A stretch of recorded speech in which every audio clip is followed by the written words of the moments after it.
Hey everyone, welcome back to another hardware news recap for the week. In this one, we'll be talking about an RTX 4090 that has a literal level built into it. As in the kind of level you use to make sure a picture frame is straight. That kind of level is in a 4090 for GPU sag purposes. Won't fix it, but it'll tell you that it's sagging. We'll also talk about Corsair apologizing for its comments made previously that we talked about, where it referred to some of our work as, quote, total bullshit. And we'll be going over the 4090 adapter cables to clarify a couple of things on adapters and on the native PCIe Gen 5 cables. Let's get started. Before that, this video is brought to you by Fractal and the Pop Air cases. The Fractal Pop did well in our recent review, performing admirably thermally while also offering unique color variations for the chassis body. The Fractal Pop Air is a relatively compact mid-tower while still offering ease of installation features, and it even has optional 5¼ inch mounts for those who still use front panel hardware, like optical drives. Learn more at the link in the description below. So first of all, a quick GN thing. We are super excited about our new coaster packs on store.gamersnexus.net. We try to make really unique products, not just like usual YouTuber merch type stuff, and this definitely delivers on being unique and cool. We just launched these the other day, and they're in stock and shipping now on store.gamersnexus.net, along with the final round of our original 3D coaster pack. This is our next 4-pack of completely custom 3D drink coasters, part of our ongoing collectible series of PC-themed and fully functional coasters built with high attention to detail and high-quality materials.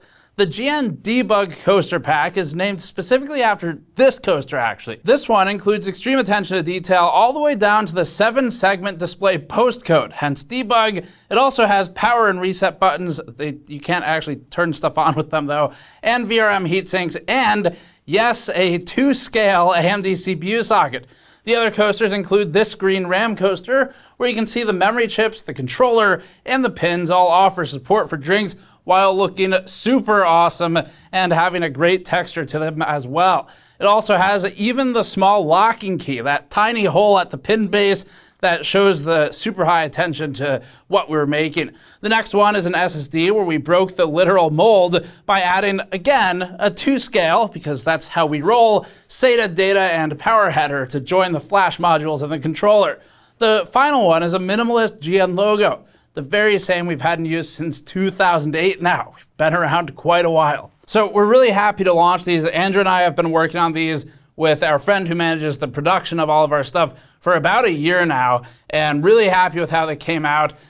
This is the largest order we have ever placed for anything, because last time we launched the first coaster pack, we sold out in about 20 hours. So if you want some, pause this, go to store.gamersnexus.net and grab them, because at least when this video goes up, they'll be in stock. And hopefully it'll stay for a while, because we did order a massive amount of them. So this kind of stuff, it directly funds our work. We've said this every time because it's true. And occasionally you see YouTubers talking about how we're finally going to be able to say what we want about products and we don't have to worry about advertisers and whatever. That's always been true for us. It's not we're finally able to do it. It's we are going to continue doing it, and I'm going to do that until I die, because that's what we like doing. But for the products that we sell, it does help fund the testing. So for example, the 4090 review, we had over 30 game charts in there, plus all the other stuff, all the thermocouple wiring, and that is a huge time commitment. We don't talk about this a lot, but some behind the scenes, we have a lot of QC processes in place where everybody on the team at some point looked at that video, and that's what lets us keep the quality so high, but it's also expensive. It's a lot of time to pay, a lot of people to pay, and ultimately you get something really cool in return when you grab something like this from the store. So in addition to being just really cool, these are also obviously functional. They clean easily with simple soap and running water in a sink. They, of course, support drinks, and they just show really well when you have guests. Good for gifts, too, but like I said, they're shipping now, so if you want to grab one, you've got plenty of time for a gift or something like that for the end of the year. So as one quick feel-good update, just bridged in with this, we did a campaign previously for Cat Angels, the local no-kill cat shelter that does adoptions. We've supported them before. We actually built a PC for them years ago.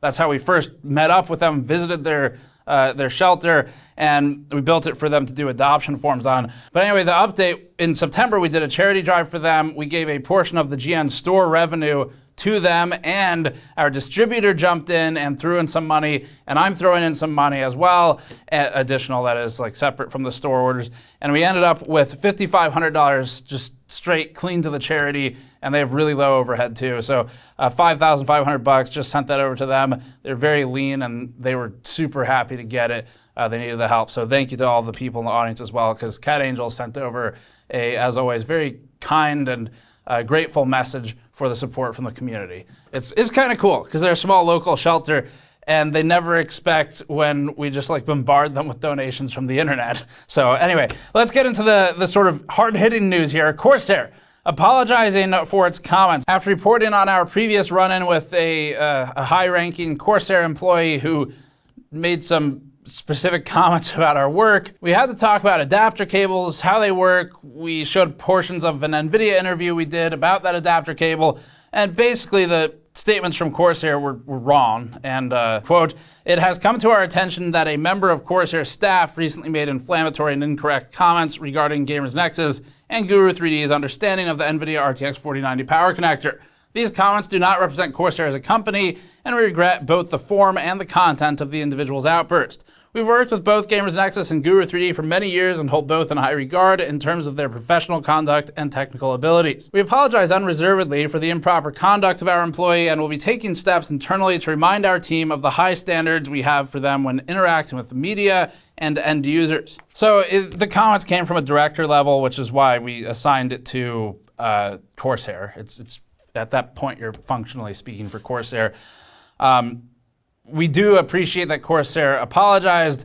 We accept their apology. I mean, I'm happy to just move on. This is really all we ever look for in this. You know, you've seen it before where we'll meme on something like this for eternity. If it's not just sort of resolved and shelved and in a position where we can all just move forward and do what we actually want to do at GN, which is testing stuff. So Corsair's resolved it as far as we're concerned. We're over it. We can go back to just working with each other as normally. And just because I know some people on Reddit were really concerned about this, the individual who made the comments did reach out personally and apologize. So we're all good. But I did want to update everyone on that. So let's go to the next story. All right, about those 4090 adapter cables. So this we need to add a couple of notes on. If you missed the story originally, we'll link it below or something. It's a recent video on the 4090s where we did a follow-up. And basically, as we talked about in the review, if you hook up the NVIDIA supplied adapter cable, which is a 12 plus 4 pin to 4 8 pins, so it's the signaled 12 pin connector, PCIe Gen 5 connector to 4 8s. And if you hook that up, you connect 3, you do not get the overclocking offset of 33%. That doesn't mean it changes necessarily the stock power. It may truncate some of the stock power. I haven't tested that aspect. But it does mean that you lose the OC option where you can no longer slide it forward. This is because the cable has an IC in it where it can sense how many pins, how many cables you've connected to it. So if you've got 4, 3, 2, whatever, and it won't boot with a certain amount, like 2 or below, for example. So a couple notes on how all of that works, because we've seen a lot of confusion on Reddit and in comments about this stuff in the time since.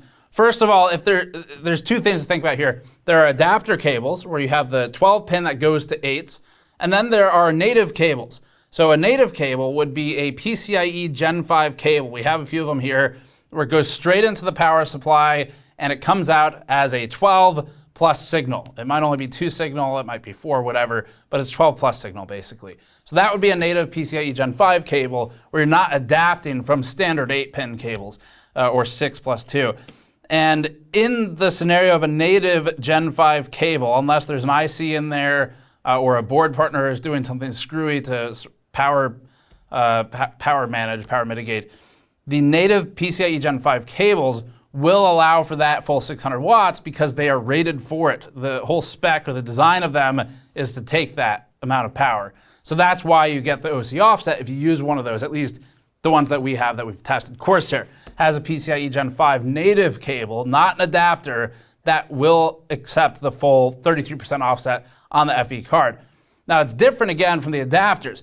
So the adapters, the board vendor, so that would be Asus, MSI, Gigabyte, They get to decide which adapter they're including. They can make their own, they can buy NVIDIA's and include it. And then they also get to decide if they want to turn that feature with the IC on to limit the amount of power going into the card if an insufficient count of PCIe cables is plugged in. So here's where we get into sort of the messy thing. Because this is still ultimately an open ecosystem where they get to decide what cable they're including, and if they turn that basically safety feature on, we've seen a couple, I did just buy some, but we've seen a couple 2-cable adapters on the market where it's 2 8s going into a 12, and there's scenarios for sure where if you don't have sufficient wire gauge, and if you're only running 2 8s, and if you end up pulling 600 watts, because you can do 450 with a 33 offset, you're at 600 plus, it's possible that those cables run too hot. Now, we haven't tested it yet, but we did just order a ton of cables from really shady companies, many we've never heard of, because it's that early in the market for these cables that everyone making them, it's a brand obviously trying to jump in on some quick money, and we're a little concerned about the quality of the cables when it's 2 8s with maybe poor wire gauge to a 16 or a 12+4. So we're gonna test those.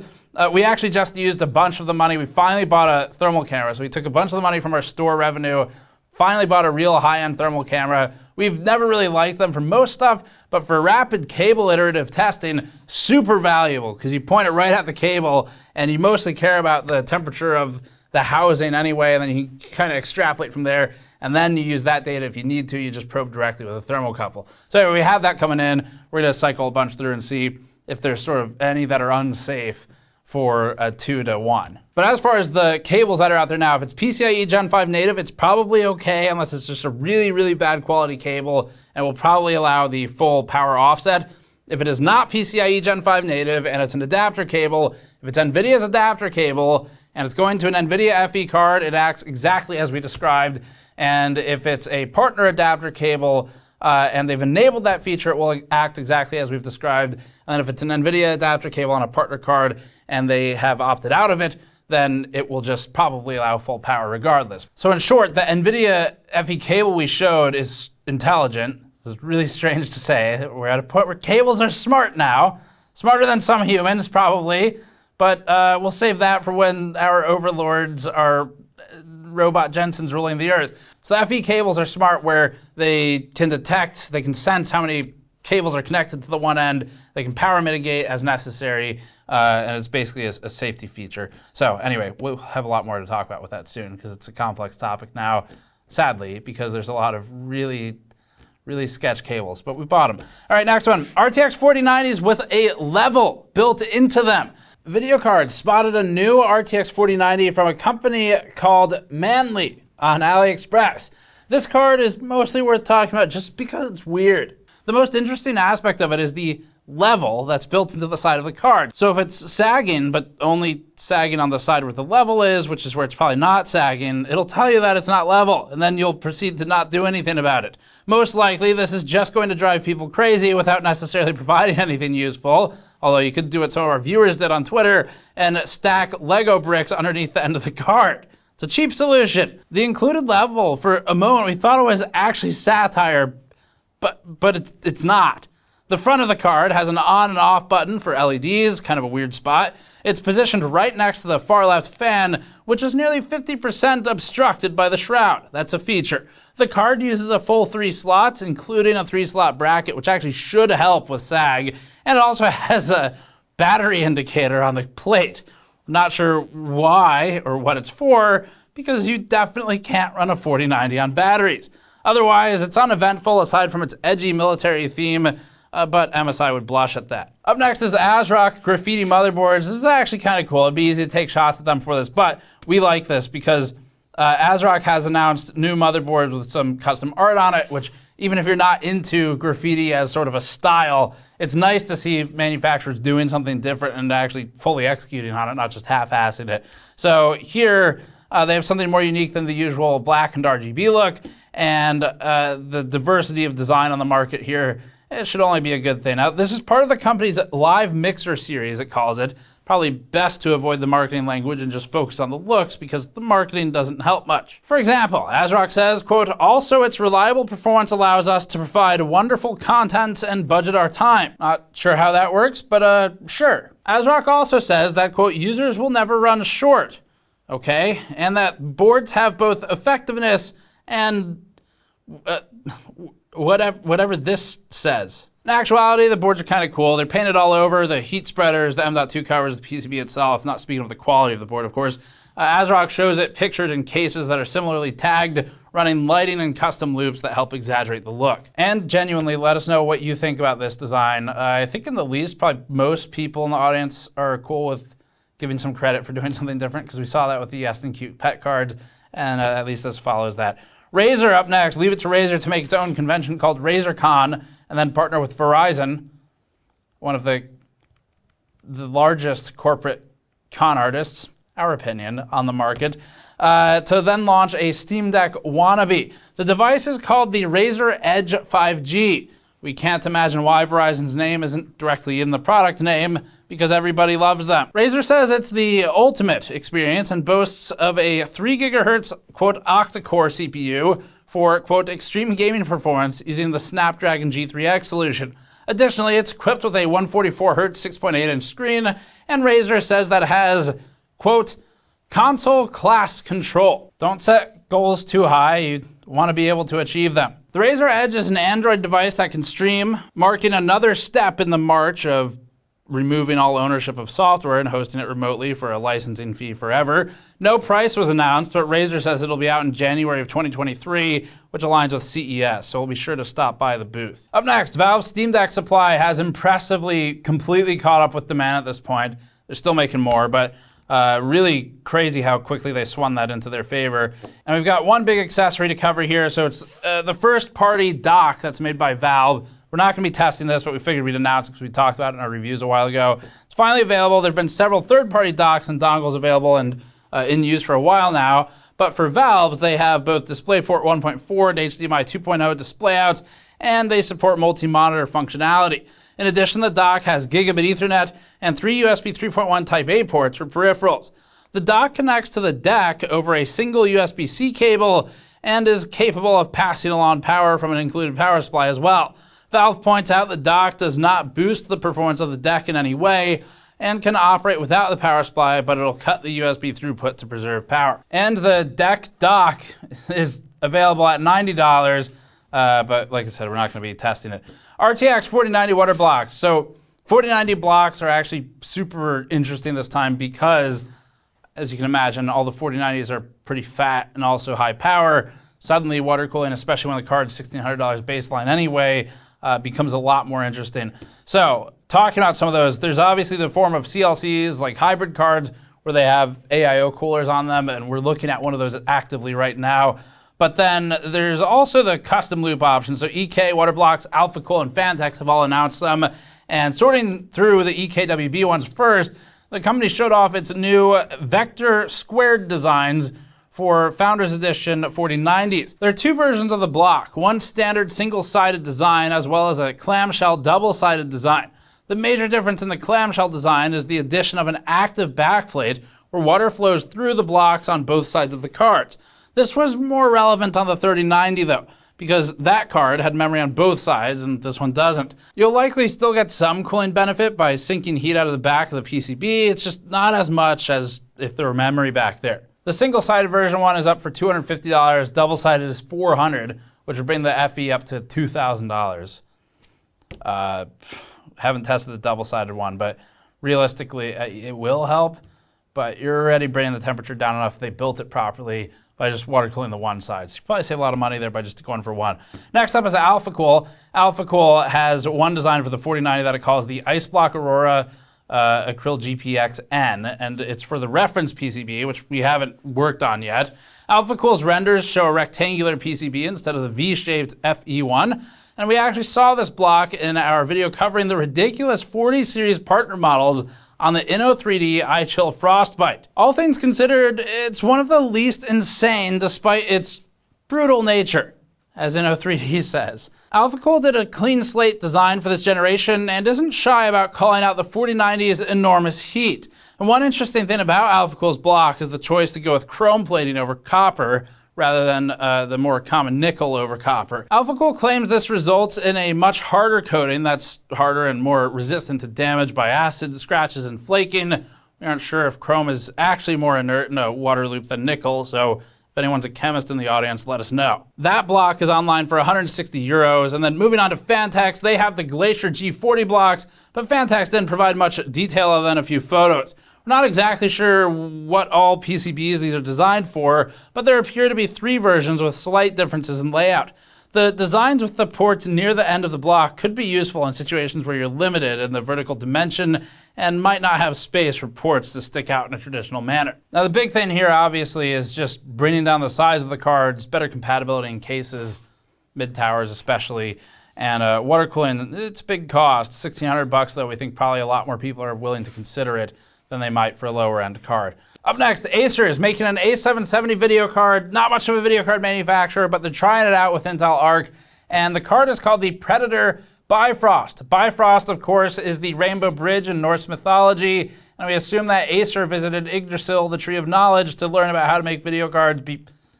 Actually, on second thought, looking at this card, we're not so sure about that. The company made an announcement a while ago through a post on the Predator Gaming Twitter account, but now it's actually available for sale. It's in the 300s for pricing, which isn't really that competitive of a price at all with the other options from NVIDIA and AMD especially. In terms of the card's design, it is unusual. It has a blower fan and an axial fan. The blower fan takes air in through the middle of the card, so you're not really getting full value out of it, and it exhausts it out of the PCIe slot cover. The axial fan blows air through in a flow-through portion of the cooler near the end of the card.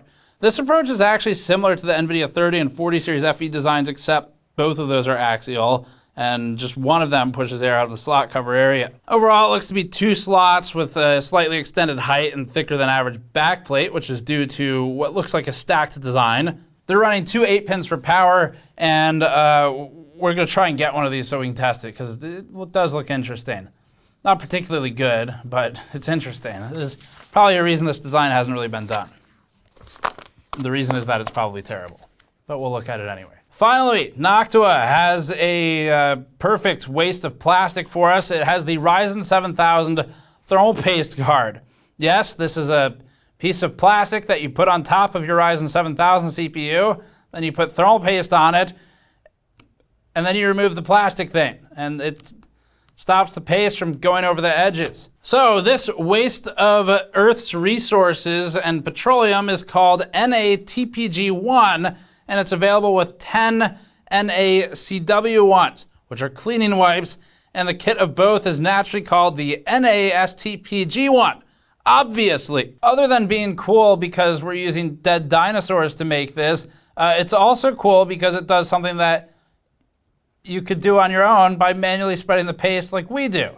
Or you could just not care, because if you're using paste that isn't electrically conductive, it's irrelevant if it goes over the edges, it won't cause any harm, and you're probably not taking the cooler off anyway. In our experience, genuinely, so people thought this would be like a massive problem. It was a little bit of a pain in the ass, yes, to apply paste, but we got pretty good at doing it quickly and cleanly internally. You just take one of those paste spreaders that's included with a ton of thermal paste tubes. You can spread it manually over the flanges and everything else. It's really clean. Not much gets over the edges. And if it does, who cares? As long as it's not electrically conductive and touching SMDs. So honestly, I mean, some people are gonna be like really weirdly excited about this.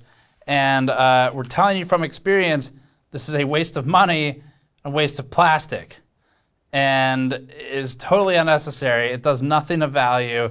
You can achieve all the same by taking a few steps and using a separate piece of plastic that is basically forced on you when you buy a thermal paste tube anyway, and spread with that.